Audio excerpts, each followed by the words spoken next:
Hello, नमस्ते, नमस्कार मेरे प्यारे विद्यार्थियों। मैं अपने अनुपस्थिति में आप सभी के लिए हिस्ट्री की बहुत ही महत्वपूर्ण टॉपिक पढ़ा करके भेज रहा हूँ। ये बहुत ही महत्वपूर्ण टॉपिक है, यहाँ पर स्क्रीन पर आपको दिख रहा होगा।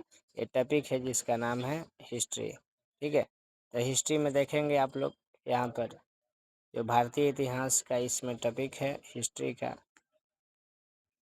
देखिए, भारतीय इतिहास महत्वपूर्ण नोट्स। सिंधु घाटी सभ्यता की शुरुआत 2500 से लेकर 1750 से रिवीजन करा दे रहा है। सिंधु घाटी सभ्यता की जो है वो सिंधु नदी किनारे बसी है। हर शहर का अलग अलग अपना नदी है। ठीक है, जिसमें प्रमुख नगर हड़प्पा, मोहनजोदड़ो, लोथल, कालीबंगान, राखीगढ़ी है। याद रखेंगे, विशेषता थी सुनियोजित नगर था, सही सलामत नगर बसाए गए थे, पक्की ईंट के मकान थे, जल निकास की उत्तम व्यवस्था थी, यानी पानी वगैरह निकलने के लिए बहुत ज़बरदस्त व्यवस्था थी। व्यापार और कृषि की प्रमुख जो है यहाँ पर व्यवस्था है। ठीक है, यानी यहाँ के लोग कृषि पर डिपेंड थे, व्यवसाय करते थे। ठीक है, वैदिक काल आप सभी को हमने बताया था कि 1500 ईस्वी पूर्व से लेकर के 600 ईस्वी पूर्व में, इसी समय आर्य जो है भारत में आए हैं, यानी आर्यों का आगमन होता है। ठीक है, आगे बढ़ते हैं। इस काल को दो खंडों में बांटा गया है। एगो ऋग्वैदिक काल होता है, एगो उत्तर वैदिक काल, जो 1500 से लेकर के और 1000 ईस्वी पूर्व तक को हम लोग ऋग्वैदिक काल कहते हैं। 1000 से लेकर के और 600 ईस्वी पूर्व तक के काल को हम लोग क्या कहते हैं, उत्तर वैदिक कहते हैं। ठीक है, याद रखेंगे। 4 गो वेद है, सभी को पता है, नहीं बताएंगे, यहाँ पर दिख रहा होगा। समाज में वर्ण व्यवस्था की शुरुआत हुई इसी में, क्षत्रिय, ब्राह्मण, वैश्य और शूद्र। ठीक है, 4 गो। ठीक है, आगे बढ़ेंगे। महाजनपद की बात करेंगे तो महाजनपद जो है 600 ईस्वी पूर्व से लेकर के 326 ईस्वी पूर्व में आया था। ठीक है, इसको याद रखेंगे। इस काल में 16 गो महाजनपद आए।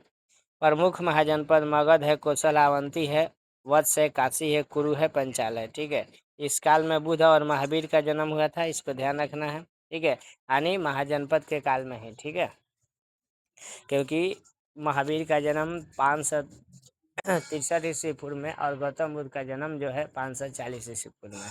ठीक है, एकदम ने हम लोग जो भी अभी बोला गलत बोला है।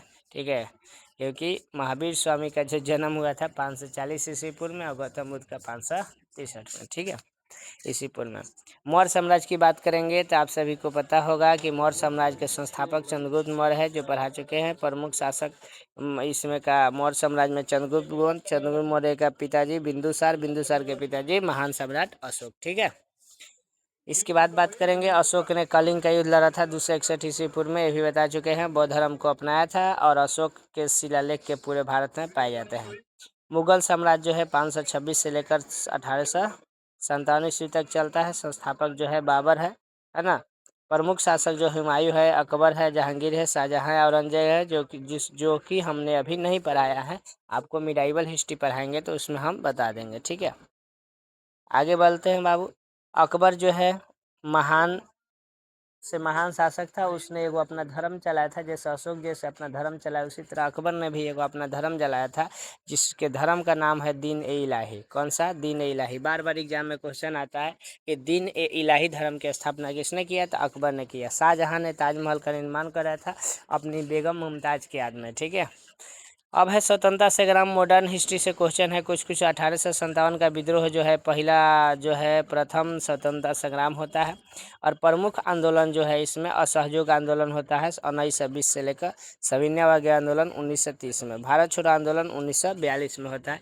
भारत को स्वतंत्रता दिलाने का काम जो हुआ वो गांधी जी ने जो भी कराया था, बहुत सारे नेताओं ने मिल करके कराया। जो 15 अगस्त 1947 को आज़ादी मिली और इसका संविधान जो हमारा 26 जनवरी 1950 को लागू हुआ, यानी हम लोग गणतंत्र जो है 26 जनवरी को हुए। ठीक है, इस तरीके का आपके लिए हम और सारा वीडियो लेकर के आएंगे, तो इसको कल आप लोग पढ़ेंगे, है ना। और मॉडर्न हिस्ट्री की अब शुरुआत कर देते हैं और कल से हम मॉडर्न हिस्ट्री पढ़ाएंगे बहुत ही ज़बरदस्त तरीक़ा से।